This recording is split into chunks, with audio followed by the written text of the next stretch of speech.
Karena rakyat ini harus berhadapan dengan mafia tanah. Itu untuk tanah-tanah kehutanan, itu juga termasuk objek yang harus menjadi redistribusi. Walaupun dalam kenyataannya sampai dengan pemerintahan sekarang itu belum terlaksana. Berarti kan tidak sesuai dengan yang katanya 9 juta dan itu.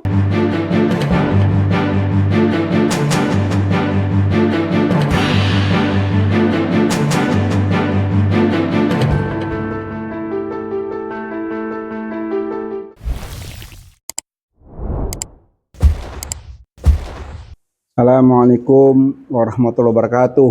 Waalaikumsalam warahmatullahi wabarakatuh. Ahlan wa sahlan, jumpa lagi di Has Channel dengan Dr. Tri, lebih dikenal dengan notaris senior. Ya karena usia aja jadi senior gitu. Iya, jadi ini kita akan membahas ya bisik-bisik di Has Channel ini sebagai proses pencerahan tentang pertanahan nasional ya. Bukan pertahanan tapi pertanahan. Sesuai bidangnya. Ini Habib Has ini pengen menggali nih lebih banyak tentang kondisi pertanahan di negeri ini. Gimana Bu Tri? Jadi begini, kalau kita bicara masalah pertanahan ya di Indonesia itu kita mungkin bisa membagi menjadi 3 bagian gitu ya. 3 bagian. Bagian pertama itu adalah yang berkaitan dengan masyarakat. Tanah-tanah milik masyarakat itu kan memang masih banyak juga yang apa ya, itu ada masih berapa juta begitu ya yang belum bersertifikat. Nah dari situ itu yang kadang-kadang akhirnya memunculkan di mana rakyat ini harus berhadapan dengan mafia tanah. Nah bagian keduanya itu adalah reforma agraria. Reforma agraria itu selalu menjadi isu di kala tahun politik seperti ini. Karena itu menyangkut dengan kebijakan politik pertanahan, di mana reforma agraria itu antara lain kan di situ di dalamnya ada yang kita kenal dengan land reform itu. Itu berarti redistribusi tanah pertanian kepada para petani, sehingga maksudnya dulu pembuat undang-undang zaman UU PA lahir itu tahun 1960 mencukup mulia gitu ya. Yaitu agar para petani itu tidak hanya menjadi penggarap aja gitu, mereka juga dibagi dong gitu tanah. Nah itu kan memang tanah-tanah yang dikuasai oleh negara, itu yang tadinya bekas dari perkebunan zaman Belanda lah, itulah mungkin yang bisa menjadikan objek itu untuk diredistribusi. Walaupun dalam kenyataannya sampai dengan pemerintahan sekarang itu belum terlaksana. Artinya masih banyak ternyata masyarakat yang belum kebagian, masyarakat pertanian maksudnya yang belum kebagian. Itu yang kedua. Nah ketiga ini permasalahan, ini kalau menurut saya ini saya yang membagi ya, bukan dasar ini saya membagi. Ketiga itu masalah pertanahan kalau terkait dengan perumahan. Gitu. Mengapa ini kita harus menganggap penting? Karena penduduk itu kan semakin lama semakin bertambah. Mereka membutuhkan rumah semua. Sementara ini luas lahan itu nggak bertambah, kan gitu. Ketersediaan lahan ini juga bukannya bertambah, penduduknya yang bertambah. Nah ini kan yang harus juga menjadi pemikiran gitu, pemikiran bagi pemerintah gitu. Apa itu nanti menjadi menjadi pemikiran pemerintah yang akan datang ya memang itu harus menjadi bagian lah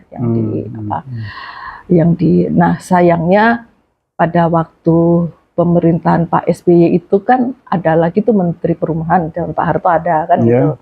Kemudian zamannya Gus Dur itu ditiadakan kan. Gus Dur kan ada beberapa, tidak perumahan aja kan, ada Departemen Sosial waktu itu ya, sama penerangan kalau nggak salah itu yang di itu. Nah ketika Menteri Pak SBY itu kan ada lagi Menteri Perumahan. Tapi zaman pemerintahan Pak Jokowi itu digabung menjadi satu dengan PU PUPR ya. Nah, itu. Nah, nanti apa namanya saya akan uraikan sedikit gitu satu persatu, hanya saja apapun karena kita berbicaranya ini terkait dengan apa namanya kebijakan politik pertanahan gitu ya. Jadi saya tidak membahas detail aturan-aturan, tetapi kira-kira kondisi sekarang itu seperti apa dan nanti ke depannya harusnya yang baik itu apa sih pertanahan ini bagi masyarakat. Nah, Itu kan 3 tadi diantaranya kan tanah-tanah yang bekas perkebunan ya. Kalau yang dikuasai oleh tanah-tanah transmigrasi, Departemen Transmigrasi dan Departemen Kehutanan, itu kan juga banyak tanah-tanah yang dikuasai oleh dua kementerian ini, itu gimana Bu? Nah, artinya pemerintahan yang sekarang itu untuk tanah-tanah kehutanan itu juga termasuk objek yang harus menjadi redistribusi. Tetapi sekarang ini kan dari yang ditargetkan itu kan belum semuanya. Tapi memang itu menjadi objek lah gitu. Hanya kalau yang untuk transmigrasi itu seandainya sekarang kan banyak juga yang akhirnya tidak dikelola, ditinggal gitu ya. Nah, itu kan menjadi seperti apa. Nah, inilah yang mestinya ini menjadi juga untuk tadi kalau dia di lahan pertanian ya mestinya menjadi objek dari reforma tadi, redistribusi, kan gitu. Setahu saya yang pemerintah sekarang ini memang ada apa namanya pemerintah Pak Jokowi itu waktu itu kan sudah menyatakan kalau untuk reforma agraria itu 9 juta hektar yang akan dibagi. Yaitu yang tadi tanah perkebunan, mungkin ada kan yang tanah-tanah PTPN, mungkin ada sebagiannya yang mungkin menjadi objek nanti untuk dibagi, ada juga yang tanah-tanah kehutanan gitu. Tetapi dalam pelaksananya sekarang kan memang belum semua, malah dalam perjalanannya kan 9 juta itu dibagi 2 gitu, dibagi 2. Jadi nanti apa namanya saya jelaskan itu. Jadi 4,5 juta hektar itu proses legalisasi, apa namanya pensertifikan tanah masyarakat, yang 4,5 juta itulah yang menjadi objek. Berarti itu yang dibagi-bagi ke kemana sertifikat itu yang pas 9 juta itu berarti kan tidak sesuai dengan yang katanya 9 juta dan itu khusus memang untuk apa namanya redistribusi. Kalau yang akhirnya dibagi 4,5 juta ini kemudian menjadi yang kemarin dibagi-bagi, itu kan memang sudah tanahnya masyarakat ini. Gitu. Hanya akhirnya tuh pencapaian 9 juta itu hanya dibagi 2, tetapi yang 4,5 juta ke sini, yang 4,5 juta ke sini kan gitu maksudnya. Gitu. 4,5 juta kemana tuh Bu? Yang ke 4,5 juta kan oke ke rakyat, yang 4,5-nya kemana tuh? 4,5-nya kan sudah mungkin yang sudah terbagi itu berapa ya, tapi belum semuanya. Tapi sudah 4,5 itu belum masih. 4,5 itu sudah ada terdistribusi itu. Mungkin saya lupa ya kalau datanya itu, tapi kira-kira sudah lebih dari 50% lah terdistribusi gitu. Tetapi maksudnya 4,5 loh ya, bukan 9 juta. Akhirnya target itu dari 4,5, bukan dari yang 9. Karena yang 4,5 itu ternyata legalisasi mensertifikatkan tanah itu kan punya masyarakat sendiri. Itu kan tidak termasuk kepada yang tanah pertanian. Tanah-tanah ya masyarakat. Mungkin hanya berubah suratnya doang ya. Dari tidak bersurat jadi bersurat. Iya gitu, tanah rumah-rumah ini. Maksudnya dari yang tadi 9 juta khusus untuk redistribusi itu menjadi dibagi 2, 4,5 dan 4,5 gitu loh. Judulnya sama juga bohong. Judulnya. Habib yang bilang ya, yang bohong ya. Kan jelas kan, kalau jelas-jelas tanah rakyat sendiri, cuma dikasih selebar kertas berupa sertifikat, nah kan sama juga bohong. Iya. Nah jadi itu yang maksud saya ini yang bagian daripada kebijakan politik pertanahan itu, gitu loh. Sementara yang tadi saya bilang itu apa namanya masyarakat sendiri yang memang banyak tanahnya belum bersertifikat sehingga mereka tidak seakan-akan tuh kepemilikannya kan tidak terlindungi kalau mereka tidak bersertifikat. Akhirnya banyak juga yang apa namanya menjadi apa namanya kasus ketika mereka harus berhadapan dengan mafia tanah, kadang tanahnya hilang, kadang apa gitu. Sebetulnya sudah ada itikat baik dari pemerintah saat ini ya, dengan kemarin membentuk Satgas Anti Mafia Tanah. Itu di polisi ada, di kejaksaan ada, dan di Kementerian Agraria ada. Tetapi ya itu ketika waktu itu digaungkan, sekarang ini apa? Apakah masih berjalan itu Satgas? Nggak tahu juga. Lagi sibuk, Bu. Nah ini itu kan mau pilpres nih. Ya jadi seperti itu. Jadi maksudnya apa yang sudah dicanangkan itu sudah baik. Kalaupun sekarang belum terrealisasi sepenuhnya, karena sudah baik, ya pemerintah yang akan datang ya teruskan dan mungkin lebih diperbaiki lagi. Gitu. Jadi tidak harus segala sesuatu kan dirubah, tidak gitu loh. Nah itu seperti itu. Nah tanah-tanah ini memang agak apa ya, dalam tahun politik itu juga para kandidat nanti yang apa yang dicalonkan, yang muncul itu juga harus berhati-hati agar supaya statement-statementnya dia itu tidak kemudian menjadikan rakyat ini juga menjadi komoditas politik untuk pencitraan gitu loh.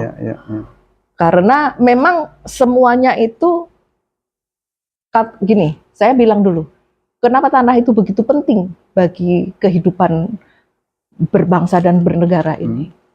Karena sebetulnya tanah itu adalah sumber dari segala macam apa namanya kehidupan misalnya gini, ekonomi sumbernya kan dari tanah, iya kan? Demikian juga pendidikan, bahkan agama pun itu juga berkaitan dengan tanah, karena masyarakat kita itu tanah itu juga banyak yang masih keterikatan dia dengan regiulitas, regiusilitas gitu.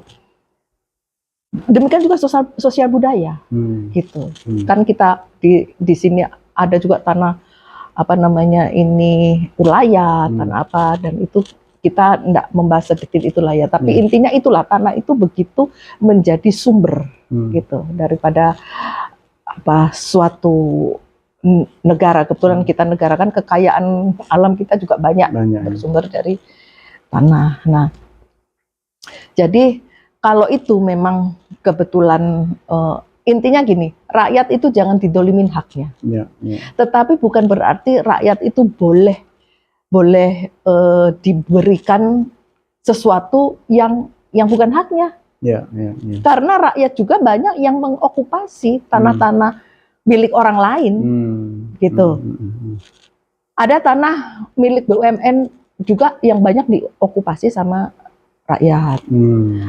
Nah, ketika itu mau ditertibkan, akhirnya terjadilah peristiwa-peristiwa. Ada beberapa kan peristiwa-peristiwa apa namanya berdarah gitu ya, hanya untuk mempertahankan itu.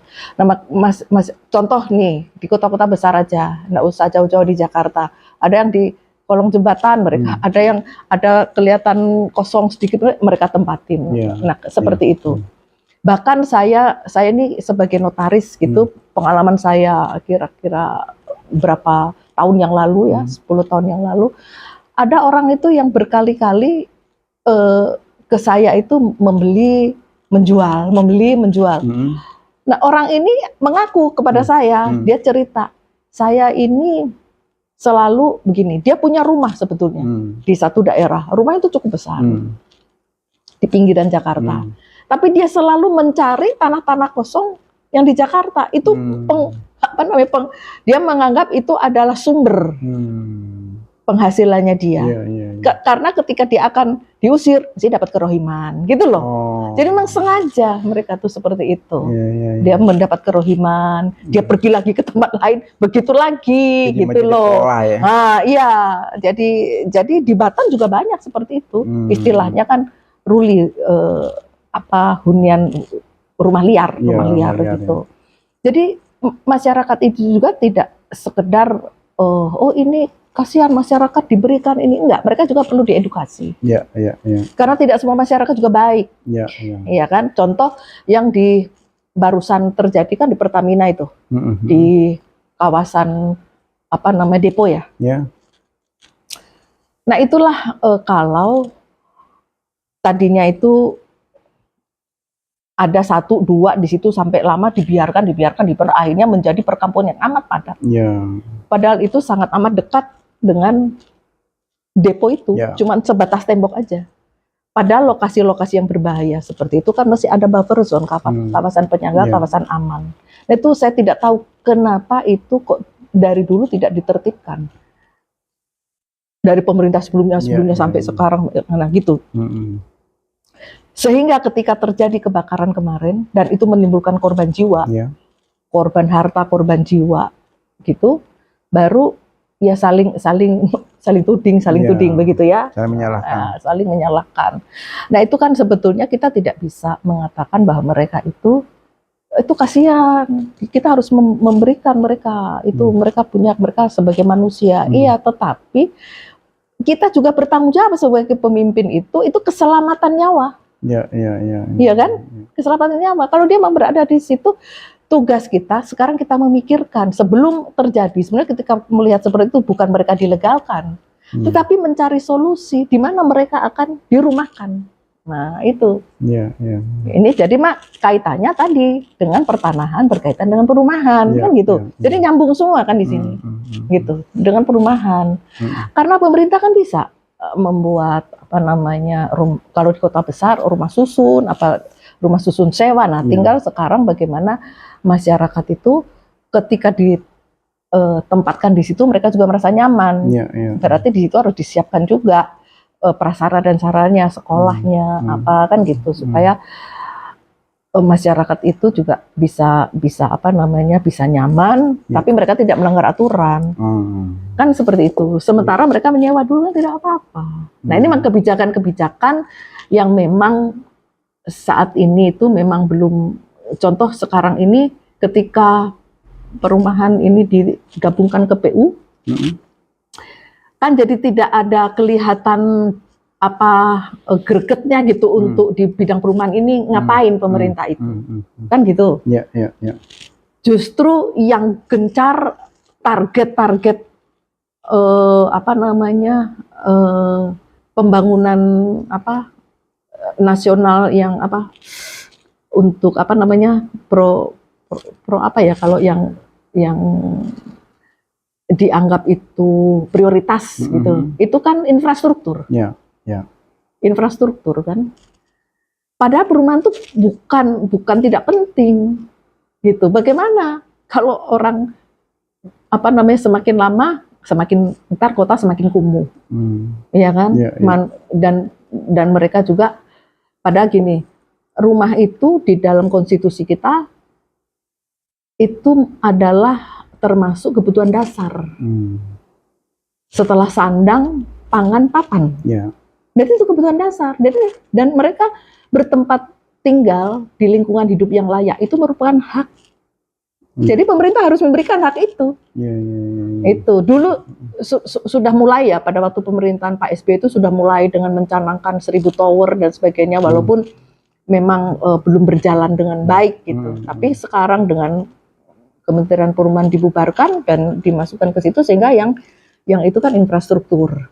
Padahal membangun infrastruktur itu sangat amat mudah asal ada duitnya, entah duit dari mana kan gitu, apa duit dari hutang, itu sangat mudah. Tapi membangun perumahan ini tidak membangun gedungnya, tidak hanya membangun gedungnya, tapi kan melihat orang yang akan dirumahkan ini dia sebagai manusia, dia butuh mata pencaharian, ya kan, dia butuh membangun keluarga sehingga anak-anaknya menjadi juga generasi-generasi yang apa namanya bermanfaat, berguna, generasi-generasi yang berpendidikan yang baik kan gitu. Jadi rumah itu gini, kalau saya bandingkan, memang kotanya kecil, negara kota kayak Singapura, tapi mereka memikirkan masalah rumah perumahan itu dari tahun 60. Oh.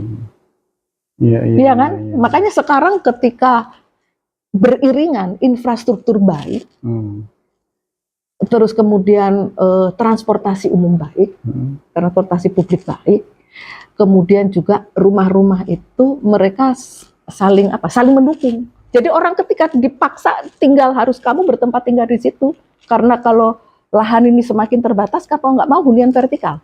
Iya. Tapi kan mau nggak mau kan itu yang, tapi mereka sudah pikirkan itu dari tahun 1960 itu, men-setting itu seperti apa untuk masalah perumahan ini, sehingga mereka membangun infrastruktur sampai sekarang seperti itu. Yang masalah perencanaan perumahan ini sudah sudah tertata rencana itu dari tahun itu. Itu kan, jadi maksud saya inilah pertanahan itu yang berkaitan dengan rumah yang memang harus dipikirkan, dan terlebih tadi masalah-masalah bagaimana supaya masyarakat itu jangan terlindungi dari yang saya bilang tadi, mafia-mafia tanah itu. Memang mafia tanah itu cukup kompleks gitu ya, karena dia juga, mafia tanah itu juga berkaitan dengan mafia peradilan, gitu. Memang udah mafia peradilan. Jadi orang yang bersengketa tanah apa itu kadang-kadang di pengadilan itu terampas tanahnya hanya gara-gara putusan pengadilan. Jadi memang ini PR bagi pemimpin yang akan datang tuh harus melihat. Dia harus melihat bahwa ini juga ada di pengadilan yang itu kan masuk di ranah yudikatif gitu. Tetapi dia sebagai kepala negara dia harus melihat. Jadi pemerintahan ke depan di perubahan, katakan koalisi perubahan nanti itu ya siapapun yang memimpin tentu kan nanti kan perubahannya. Apa yang Bu diharapkan tentang pertanahan? Ya, yang saya harapkan tentang pertanahan itu pertama itu dia harus mengetahui apa sih hak-hak tanah masyarakat itu yang terlanggar. Yaitu dengan itu tadi, mafia artinya Satgas Mafia Tanah itu jangan cuma di depannya bergaung tapi tidak. Itu memang, dan di situ juga itu harus dilihat bahwa itu tidak sekedar di ranah eksekutif, itu juga sampai di sana. Dan juga peraturan-peraturan perundang-undangan yang harus dikeluarkan itu juga harus berpihak kepada rakyat. Sekarang kalau saya mau bahas itu kan, tapi nanti panjang. Undang-undang Cipta Kerja itu kan hal-hal yang berkaitan dengan tanah, itu kan sepertinya itu berpihak kepada kapitalis kan ya. Artinya membuka investor sedemikian untuk tanah ini, sehingga kan yang saya bilang tadi itu ada ketimpangan di situ nanti kan. Ini menarik Bu. Menariknya tentang IKN. Menurut Bu Tri ini IKN ini juga menarik ya, menarik investor sebanyak mungkin. Bahkan Presiden Joko Widodo mengajak warga Singapura agar pindah ke IKN, menawarkan. Ya LSMS mengkritisi itu. Artinya kita memang mengkritisi, tapi justru itulah yang kalau bagi saya sebagai warga masyarakat, itulah yang saya harapkan di nanti perubahan itu. Jadi tidak semua kebijakan yang berkaitan dengan itu menurut saya itu tidak membawa kemaslahatan bagi masyarakat. Itu yang saya bilang itu tadi. Maksud saya, khusus mengenai pertanahan itu kan. Mengajak investor masuk, mengajak warga luar masuk ke negeri kita, sementara rakyat kita tidak terurus. Itu kan menjadi tidak matching gitu dengan tadi yang rencana redistribusi yang baik kan gitu. Demikian juga masalah legalisasi yang mensertifikatkan tanah masyarakat tadi. Sekarang kan namanya PTSL, pendaftaran tanah sistematis lengkap. Wah, seakan-akan kan, wah ini ada masyarakat diberikan sertifikat, padahal yang seperti ini zaman dulu tuh sudah ada. Ya, ada, Hanya namanya aja yang berbeda. Dulu PRONA, Program Nasional Agraria. Ya, Zaman Pak Soeharto itu sudah ada. Ya. Terus kemudian Pak SBY ada yang namanya Larasita, kan gitu. Larasita. Malah dia jemput bola Larasita itu. Oh. Dia jemput bola ke kampung-kampung begitu. Ya, Kan gitu. ya. Nah, hanya saja ini ada sedikit yang menarik di PTSL ini karena targetnya 2025 semua bidang tanah di Indonesia itu sudah harus terdaftar. Nah, sebetulnya ini baik, Ya, bukan ya. tidak baik. Artinya membuat masyarakat itu menjadi nantinya terlindungi kepemilikan tanahnya itu dan juga ada kepastian hukum kan gitu. Jadi menurut saya apa namanya hal-hal yang sudah baik artinya bertabrakan dengan yang kebijakan tadi, misalnya di IKN tadi kan gitu, ya kan, bertabrakan dengan hal-hal yang seperti itu. Akhirnya ini hanya, dan PTSL ini amat sangat ramai gencar ketika mau Pilpres 2019, ya kan? Jadi apa namanya sebagai apa namanya isu-isu. Nah, isu-isu cari mau suara. kampanye, nah ya. Isu cari suara kan? Apakah sekarang PTSL memang tetap berjalan, tetapi apakah anggarannya itu cukup memadai untuk melanjutkan sampai semua itu harus terdaftar? Kenyataannya sekarang banyak juga yang itu tuh yang apa namanya di beberapa tempat itu menunggu ngantri karena memang ketiadaan anggaran kan gitu. Jadi maksud saya seandainya ini memang baik tujuan ini ya diteruskan saja sama yang akan datang gitu loh. Ini kan memang sebenarnya baik, hanya pelaksanaannya kan gitu terbentur dengan situasi politik kan gitu, kepentingan dan situasi politik. Saya rasa sih pertanahan itu enggak apa namanya ya mendasar, amat sangat mendasar. Jadi kalau saya boleh mengambil kesimpulan tadi. Itu intinya itu yang sudah baik aturannya jangan dulu dirubah-rubah tapi harus dilaksanakan sesuai dengan aturan, jangan dirubah-rubah dulu gitu loh. Kalaupun merubah itu sifatnya menambah menambah yang untuk supaya yang sudah baik itu bisa terlaksana dengan baik. Pemberian sertifikat ke masyarakat itu baik, kemudian redistribusi itu baik kan gitu. Tapi ya dalam pelaksanaannya kan memang selalu terbentur aja pada urusan-urusan berkaitan dengan politik. Yang tanah yang mau direstribusi ternyata mungkin itu mungkin sudah diplot sama perusahaan apa, kan begitu aja masalahnya, kan gitu. Nah ini yang menjadi perhatian nanti kalau kita sudah memasukin gerbang ke perubahan. Kalau dulu masuk gerbang kemerdekaan, sekarang masuk gerbang perubahan kan gitu.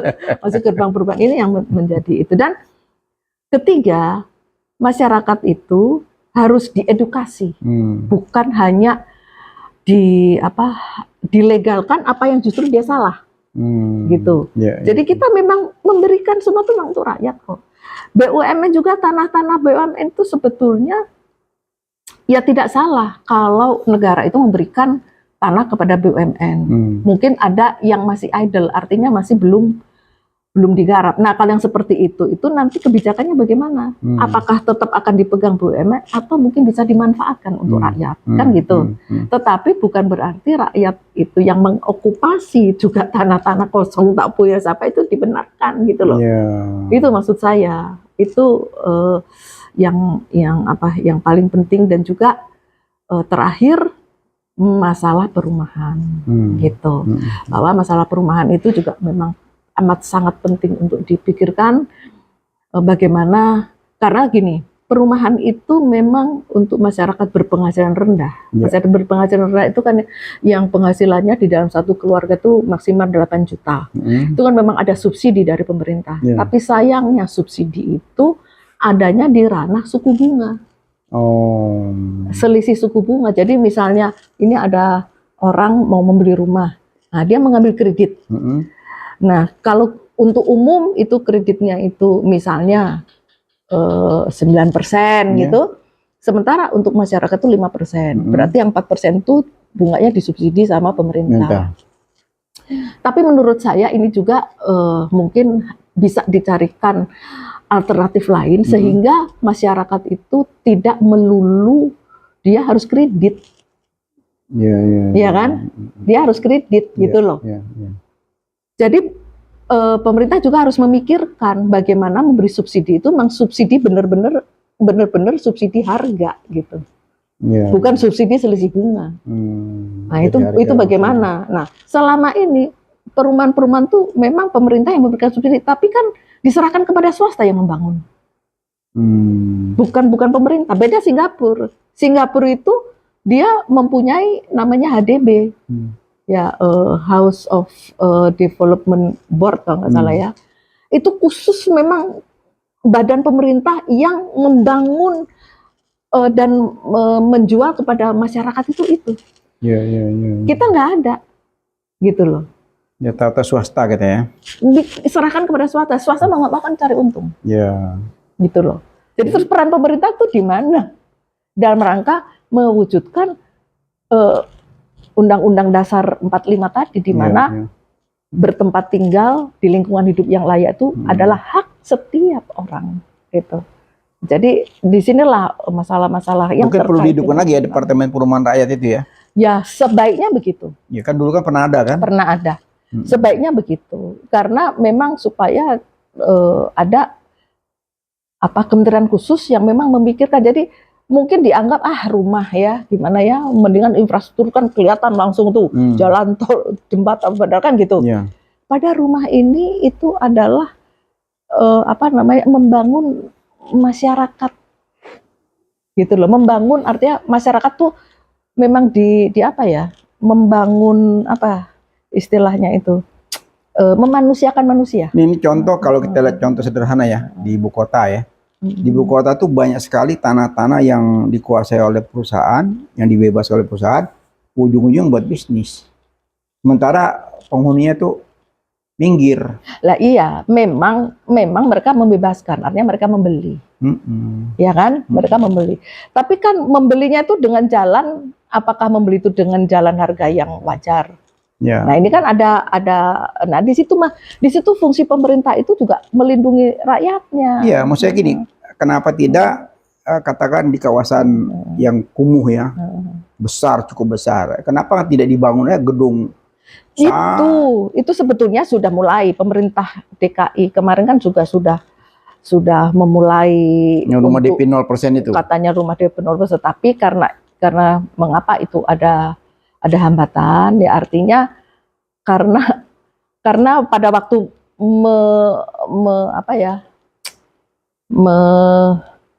mencanangkan program itu kan tidak melihat ada peraturan di atasnya gitu. Kalau yang saya soroti ini sinergi antara pemerintah pusat dengan daerah tuh semacam ada persaingan tuh. Itu yang menjadi hambatan ya. Memang iya, jadi pemerintah pusat itu sebetulnya anggaran untuk perumahan itu kan sedikit sekali. Ya kan, sehingga untuk pengadaan rumah seperti itu diserahkan kepada pemerintah daerah. Kan gitu. Sebenarnya di DKI misalnya, pemerintah kayak rumah susun sewa atau yang dibangun pemerintah mana? Semua kan diserahkan kepada DKI misalnya. Akhirnya pemerintah itu membangun rumah susun yang misalnya rumah susun untuk mahasiswa, asrama mahasiswa, rumah susun untuk pekerja yang di perbatasan, rumah susun itu kan tidak signifikan dalam menyediakan perumahan untuk rakyat. Padahal namanya backlog perumahan, backlog itu selisih antara kebutuhan dan ketersediaan itu semakin lama tuh semakin banyak, sekarang jutaan, jutaan. Nah, ketika kementerian ini tidak ada lagi kan sudah tidak ada yang fokus ke situ, gitu. Tidak ada yang fokus ke situ. Sementara ada yang fokus di DKI tidak di backup ya. Nah, seperti itu. Nah, DKI ini dengar katanya mau dihilangkan lagi yang 0% nih. Sebetulnya kalau 0% itu menurut saya juga karena pengembang-pengembang juga memberikan 0%. 0% itu jadi begini, 0% itu sebetulnya kan itu kredit juga.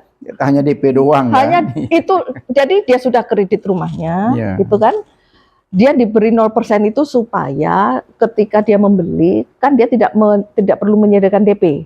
Karena DP sudah disiapkan oleh pemerintah daerah. Kalau DKI kemarin DP 0 rupiah kan gitu. Tetapi ini kan dia menyicil juga DP ini.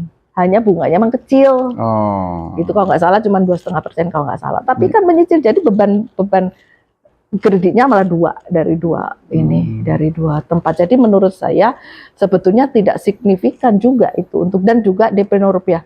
Namanya DP itu kenapa ya tidak seberhasil yang diharapkan?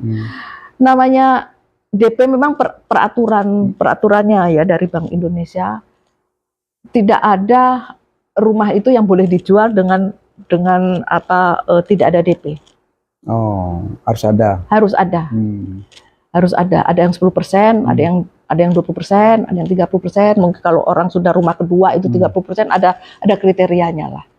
Oleh karena itu pengembang-pengembang juga kan selalu ada DP. Hanya ada yang DP itu juga dipinjami oleh pengembang atau pengembang yang malah mensubsidi DP-nya itu. Khusus untuk DKI ini kemarin yang DP rupiah itu kan memang rumah untuk masyarakat berpenghasilan rendah. Berarti memang DP ini adanya itu kan setelah kredit ini pengajuan kreditnya disetujui. Kalau kreditnya nggak disetujui, mana ada DP ini jalan? Kan nggak ada. Sementara kemarin itu yang pengajuan kreditnya itu banyak sekali yang mengajukan, tetapi banyak yang sama bank tidak diterima, dianggap tidak bankable karena ternyata yang mengajukan itu sudah punya kredit motor duluan, udah punya kredit apa duluan gitu loh, sehingga memang mereka dinyatakan tidak bankable. Nah, ketika ini tidak lolos kreditnya, ya gimana DP ini mau jalan? Inilah yang membuat jadi tidak sukses seperti yang waduh kalau diberikan 0% mungkin masyarakat antusias atau bagaimana gitu loh. Ya seperti itu. Itu di samping itu Pemprov yang punya itu kan karena ini dijual. Jadi kan tidak bisa itu Pemprov yang membangun. Pemerintah tuh bisa membangun kalau itu sewa. Ya mungkin lebih lebih bagus disewain aja. Nah, itu menurut saya. Ya, jadi jangan dijual ya. Betul, karena disewakan sesuai kemampuan. Nah, karena ada aturannya, undang-undangnya dan juga peraturan pemerintahnya bahwa barang milik negara itu kan tidak bisa dijual. Kecuali atas persetujuan DPR atau DPRD. Sehingga kan akhirnya Pemprov DKI sempat agak terganjal, akhirnya diserahkan ke Saranajaya, kan gitu BUMD-nya. Tapi kan Saranajaya juga untuk membeli lahan-lahan itu dari penyertaan modal daerah juga, kan gitu. Balik lagi. Sehingga menurut saya ya memang mungkin untuk merumahkan itu kalau pemerintah kan misalnya rusun ada program rusun Nawa.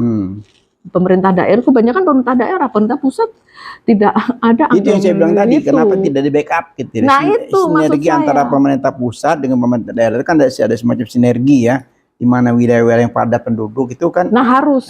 Itu memang harus, dan itu memang seorang presiden nantinya itulah yang harus mendorong sinergisitas. Kalau enggak itu memang ada ego-ego sektoral itu ada. Nah, itu.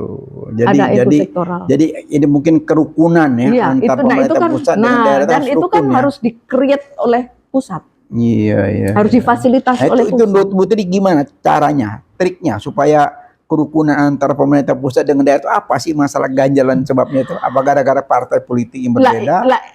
Seperti itu antara lain. Karena kepala daerahnya dengan menterinya mungkin beda partai kan gitu. Sebetulnya itu antara lain. Ya sebetulnya kan kalau pada saat kontestasi kan berbeda bendera is oke. Tapi begitu sudah terpilih kan sudah menjadi satu kesatuan. Iya, kan? intinya semua untuk rakyat, jangan berpikir lagi ini partai-partai. Iya.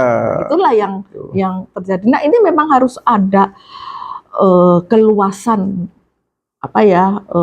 pandangan atau keluasan memang seorang presiden itu harus melihat ini dan dia harus menjadi pionir di dalam menyatukan, mensinergikan itu. Perlu satu pemimpin yang luar biasa ya.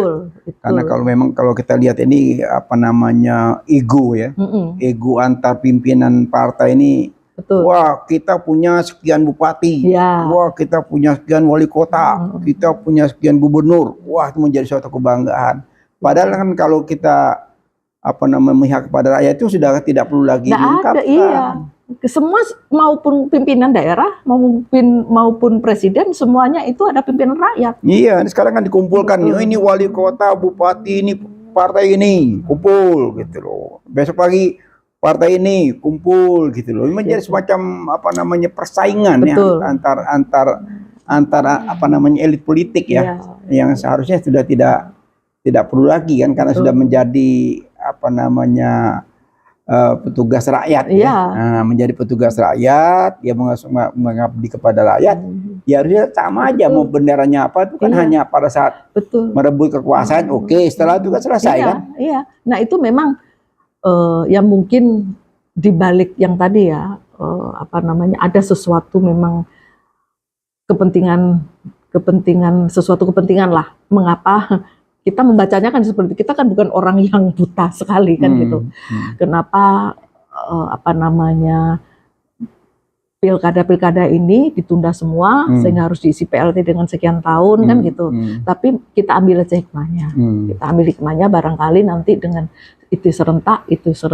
Nah, sehingga pemerintah pusat dan pemerintah daerah itu sama-sama bersinergi, bisa membangun dari start yang sama.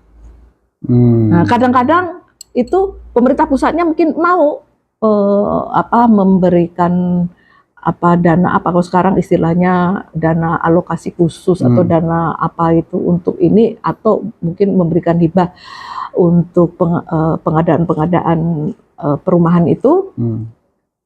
Tetapi kadang-kadang ini pemerintah daerahnya ini lagi mau pilkada, kan nggak jalan juga gitu. Jadi kalau Bu tadi ngomong soal dana alokasi khusus, dana alokasi umum, itu kalau saya pernah pengalaman empiris ya, itu menjadi bancakan, Bu.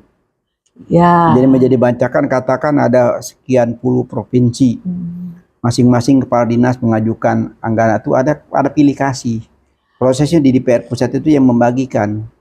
Ada yang dikecilin, ada yang besar. Nah, disitulah sumber KKN yang saya lihat. Memang semuanya, segala sisi itu sekarang hampir segala sisi apa namanya kebijakan itu tidak ada yang mulus itu berjalan dengan begitu dana alokasi khusus ini, karena katakan sudah ada ini, tapi masih belum dianggarkan dari pusat, masih menunggu. Rebutan antar daerah kan timbul kan. Nah, di situ ada proses lobby, Bu. Padahal daerah itu juga sebetulnya 80% itu anggaran kan sudah di dia. Tapi masih berebut juga dari ke pusat. Ya karena kan pusat yang menentukan kan. Iya. Walaupun dana dari sana ke pusat yang tapi masih berebut juga. Jadi memang situ yang saya bilang tadi, ada proses jalur apa namanya KKN yang tercipta gitu loh. Sementara perusahaan ini sudah mengincar, ada kerjaan ini di departemen ini. Departemen ini bilang, dana kita belum turun. Nah, situ ada lobby, Bu. Ada lobby ke DPR pusat supaya dana cepat turun, atau dananya lebih besar, atau lebih cepat turun. Itu yang pernah terjadi. Iya, bukan pernah terjadi, memang itu yang berlaku. Yang sekarang sedang berlangsung gitu. Yang sedang berlangsung itu sepertinya seperti itu. Jadi ada yang akhirnya sampai proses hukum, ada juga mungkin yang belum terjamah kan gitu, tapi sepertinya memang seperti itu. Berarti sama juga antar departemen ya? Katakan departemen ini itu juga akan sama juga ya? Ada semacam negosiasi juga ya? Ya mestinya ya, karena saya memang tidak berada di birokrasi, tapi kalau melihat dari ini apanya dulu ya, apa namanya ya, yang kejadian-kejadian. Kalau saya kan melihat outputnya setelah jadi perkara kan gitu. Setelah jadi perkara itu menjadi konsumsi publik. Nah disitulah begini gitu. Kalau saya sudah menyatakan lebih dulu kan nanti jatuhnya jadi fitnah kan gitu. Tetapi memang seperti itu, dan yang diceritakan tadi itu kan memang menurut cerita dari yang mengalami, yang pemilik proyek yang mengalami kan gitu. Sehingga menurut saya kalau kembali tadi ke masalah kita untuk pertanahan dan perumahan itu, ya menurut saya seperti itu, untuk legalisasi sertifikat tanah-tanah masyarakat. Nah itu juga harus memadai anggarannya gitu. Jangan ketika mau diperlukan anggarannya banyak, ketika sudah tidak diperlukan anggarannya nggak ada, jadi tersendat kan gitu. Sama dengan redistribusi juga. Redistribusi itu juga artinya sudah harus dipetakan lahan mana yang lahan mana yang nanti bisa dijadikan objek redistribusi, dan masyarakatnya juga harus juga di ini juga, jangan ketika nanti sudah direncanakan masyarakat yang mau harusnya menerima redistribusi sekian, tiba-tiba nanti ada masyarakat baru yang muncul. Itu secara empiris kan seperti itu. Itu. Jadi intinya pokoknya kalau saya sih, insya Allah selama sebagai pemimpin itu kan, pemimpin itu tidak hanya satu. DPR juga pemimpin, presiden pemimpin, menteri, nanti kepala daerah. Pemimpin itu niatnya memang untuk melaksanakan amanahnya, menjalankan amanahnya sesuai dengan apa yang diyakininya di dalam agamanya. Saya rasa pasti ada jalan untuk itu sampai kepada rakyat itu menerima yang terbaik. Tapi kalau di dalam ininya sudah tidak lurus gitu kan, apalagi ditambah dengan itu tadi kepentingan yang sudah virus-virus yang itu, nah otomatis kebijakan yang dikeluarkan itu juga tidak akan menghasilkan yang terbaik untuk rakyat dan untuk negara. Saya rasa itu aja. Pokoknya dikala hatinya tulus, dikala hatinya baik, dikala hatinya dan mau menerima masukan dan kritik. Jadi seorang pemimpin nanti ketika dia mempunyai orang-orang kepercayaan, Nabi dulu mempunyai para sahabat. Nabi ketika akan memutuskan, saya mau perang sama ini, sama begitu, strateginya bagaimana, itu sahabatnya tuh diajak rembukan dan diminta untuk memberi masukan. Pemimpin nanti juga begitu, sama presidennya. Dia jangan lupa bahwa dia ketika nanti atas izin Allah dia yang jadi, gitu ya. Dia jangan lupa bahwa dia itu juga ada dukungan loh dari teman-temannya. Betul, tidak sendiri ya. Tidak sendiri. Tidak ujuk-ujuk jadi. Tidak ujuk-ujuk jadi. Ada semua tuh punya peran dalam mengusung dan menjadikan dia itu ya. Semua punya peran. Jadi tapi yang penting teman-temannya ini yang punya peran itu bukan karena nantinya dia mau mendapat jabatan, bukan. Bukan ya gitu. Nanti ketika itu yang sudah mendapat amanah ini juga harus melihat kawan-kawan saya dulu siapa, mintalah masukan, gitu. Karena seorang manusia itu kan tidak sempurna, superpower mengetahui sepintar apapun, gitu ada ya. Keterbatasan, ada keterbatasan. Jangan lupa kepada teman-teman yang secara tulus mengantarkan dia juga, mendukung dia. Itu kan, apalagi mendukungnya tidak dengan uang, benar-benar mendukung dengan doa, dengan tenaga pikiran, doa. Barang ada juga yang ya mungkin karena dia harus melakukan ini itu sehingga ada juga biaya yang harus dikeluarkan, walaupun itu bukan langsung untuk seperti itu kan. Jadi harus ingat kepada yang itu. Jangan sampai ketika sudah jadi teman-teman ini jadi nggak punya akses ke sini karena dia sudah dilingkari oleh orang-orang lain, kan gitu. Yang orang-orang lain yang tiba-tiba muncul, mereka punya kekuatan. Banyak pahlawan kesiangan ya. Nah, tapi mereka punya kekuatan, gitulah. Tapi kekuatan mungkin dia ada kekuatan ekonomi, kekuatan pengaruh ini, pengaruh itu, sehingga dia akan mengelilingi. Apalagi ditambah dengan protokoler, sehingga ini jadi nggak punya akses nih teman-temannya ini. Nah, harusnya dia yang mempunyai mata hati. Bukan sini yang minta ke sini. Dia yang harus membuka. Oh, saya ada ini. Saya harus ingat teman saya yang dulu ini. Mungkin ada pesan nih dari emak-emak nih, dari Bu Tri ini untuk emak-emak nih ke depan. Jangan sampai yang kemarin terjadi bisa terulang kembali nih. Apa kira-kira tipsnya, Bu? Ya menurut saya gini, kita itu segala sesuatu harus berpikir tetap mengedepankan logika, jangan dengan emosional, itu aja. Karena kalau kita emosional, kalau kita waduh ini kan gitu. Nah, kita tetap dengan logika aja. Kita mendukung seseorang, tetapi kita juga jangan terlalu memuja-muji gitu ya, memuja-muji. Jangan berlebihan. Jangan berlebihan. Ya dia juga muncul itu karena Allah. Yang saat ini saat betul. Ini itu karena Allah dia muncul. Tetapi kita tidak perlu memberikan puja-puji yang sedemikian rupa. Nanti khawatirnya kecewa. Gitu loh, khawatirnya kecewa. Karena kalau kita sudah pakai emosional, kita kan selalu berharap sesuatu yang sempurna kan gitu. Ini nanti akan apa namanya, wah ini akan jadi begini, ini jadi begitu. Segala sesuatu sempurna lah, ideal lah, ideal gitu. Segala sesuatu ideal.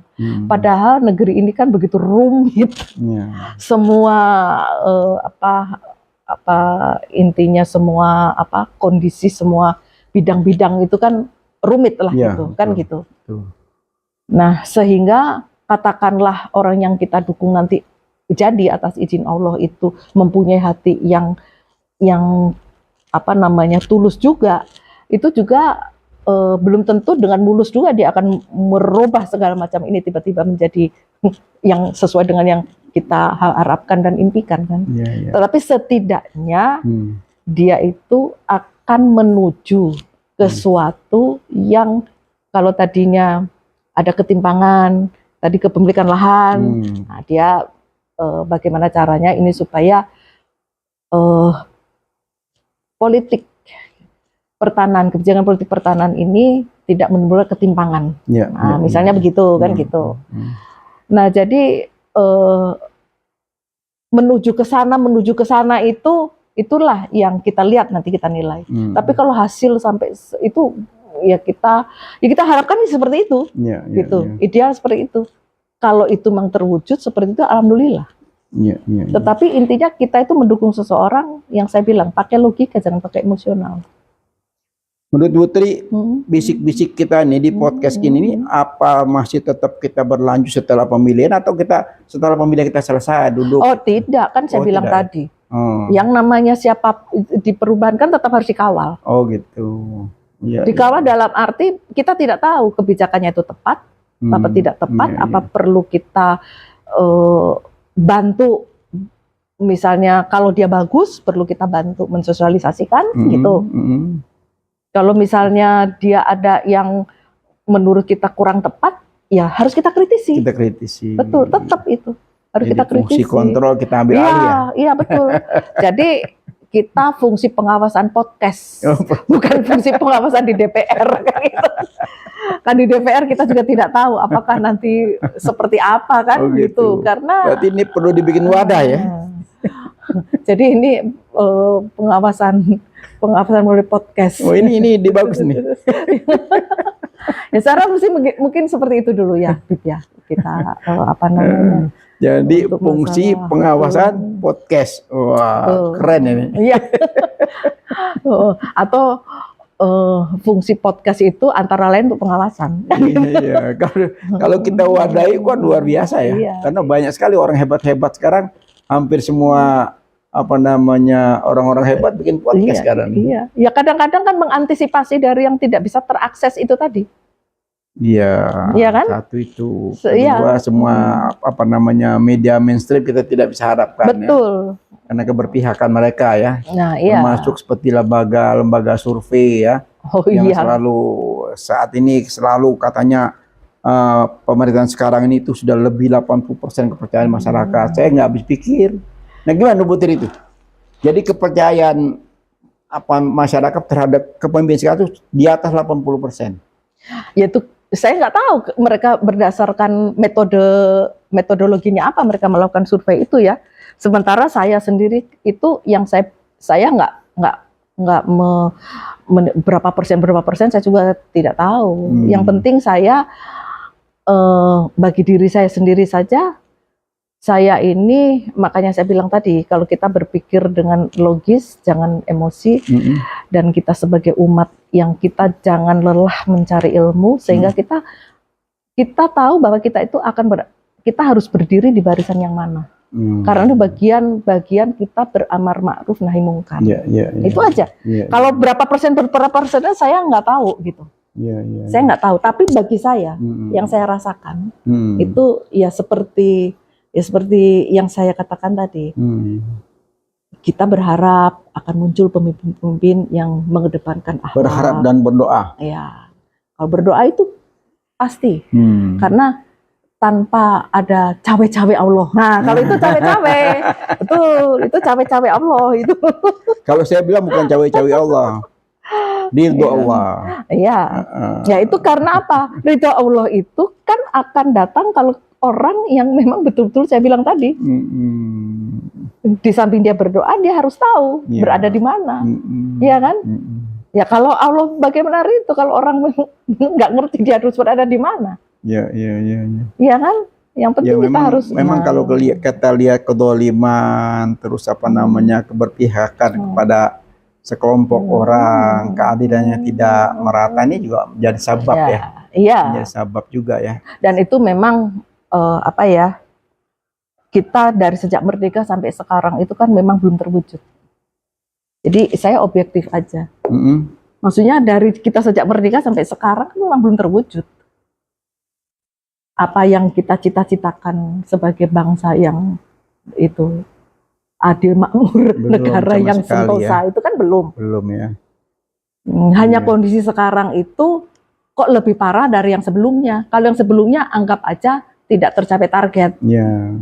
Kalau sekarang ini bukan tidak tercapai target, tapi merusak, gagal target, merusak sendi-sendi berkehidupan berbangsa dan bernegara. Itu kan? Ya sekarang mendatangkan TKA beribu, berjuta, itu apa tidak merusak sendi-sendi itu? Ya akhirnya kita enggak usah panjang lebar membahas itu karena kan semua sudah tahu permasalahan ini. Tapi perlu dibahas juga Putri, harus kita ingatkan juga. Ya mungkin dengan ahlinya. Iya, karena kita ingatkan saja masih begini, apalagi kalau kita diam ya. Ya apalagi kalau kita diam ya, begitu banyak yang berteriak, begitu banyak yang apa namanya mengkritisi, itu mereka masih tetap berjalan suka-suka mereka gitu loh. Sampai-sampai saya ngomong apa negara ini milik mereka sendiri kan gitu kan. Kan kadang sampai timbul kesal ya, timbul macam kemarahan gitu. Ya seperti ulah-ulah segelintir elit ini kan yang memaksakan kehendaknya itu harus 2 calon, yang ini nggak boleh, ini begini di apa namanya dijegal dari segala macam cara, termasuk persepak bola juga di apa namanya masalah lapangan juga jadi isu yang rame gitu ya Putri ya. Iya sih, memang banyak sekali isu, cuman karena apa ya, itu memang harus dibahas khusus-khusus, nanti mendatangkan lagi yang ahli-ahlinya, misalnya ahli yang apa persepak bolaan gimana kan gitu, ahli yang ini bagaimana kan gitu, menurut mereka seperti apa sih kan gitu, kira-kira seperti itu. Yang pasti tuh kalau saya itu ya seperti itu, saya kalau tadi dibilang sarannya apa untuk Bapak, yaitu kita selalu mengedepankan logika dan selalu berdasarkan apa namanya tuntunan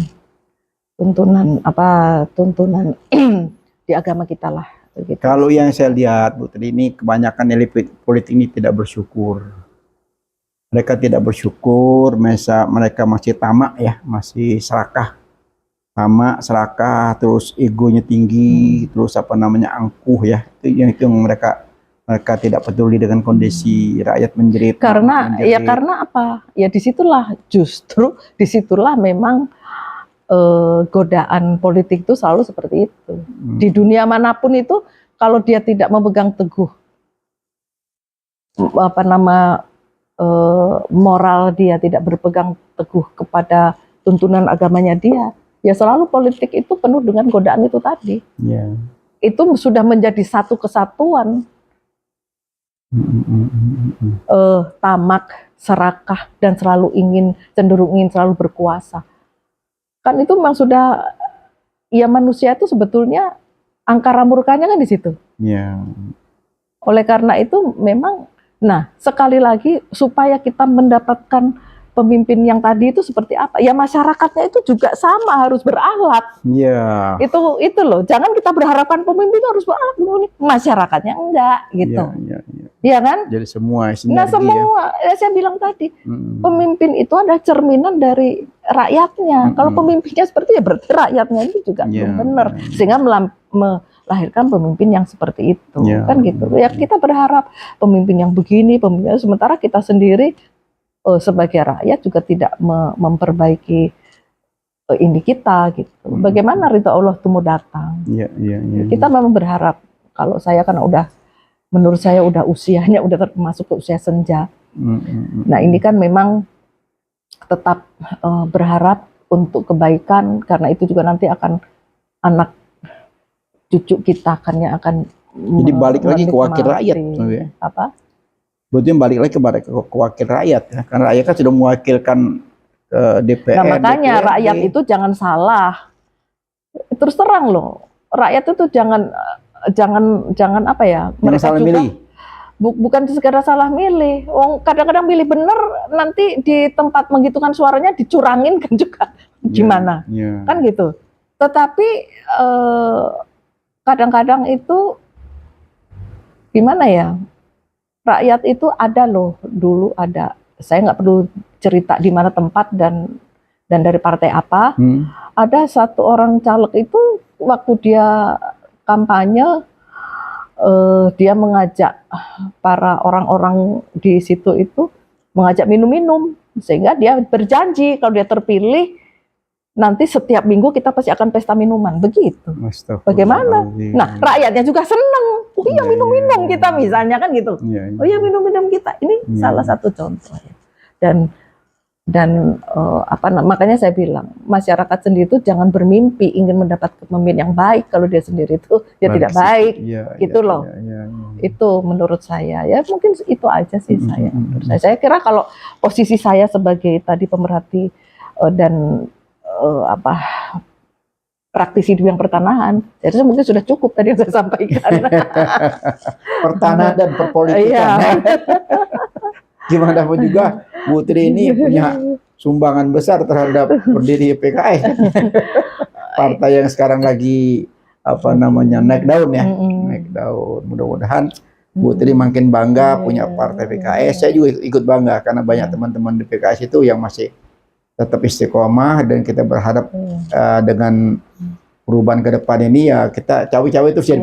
Ya, tapi saya bukan kader loh. Saya bukan kader. Tapi walaupun bukan kader, ibu kan pejuang. Pejuang itu kan tidak harus kader kan, ada di mana-mana kan. Selagi pokoknya itu saya lihat mereka memperjuangkan kebenaran, ya pasti saya dukung kan gitu. Pasti saya bantu. Tapi sampai detik ini masih puas kan ibu kan lihat situasinya kan di PKS sendiri kan? Ya walaupun sudah terkontaminasi dengan beberapa, tetapi pada akhirnya kan mereka terbelah. Nah, yang sepertinya yang tersisa dari yang memang sampai dulu ada istilah di masyarakat kan, Partai Keadilan Sejahtera itu, jadi yang memperjuangkan keadilan ada sendiri, yang memperjuangkan kesejahteraan ada sendiri kan gitu. Sampai dulu ada di masyarakat itu sampai seperti itu kan gitu. Tapi ya sepertinya sekarang sudah kompak lagi. Artinya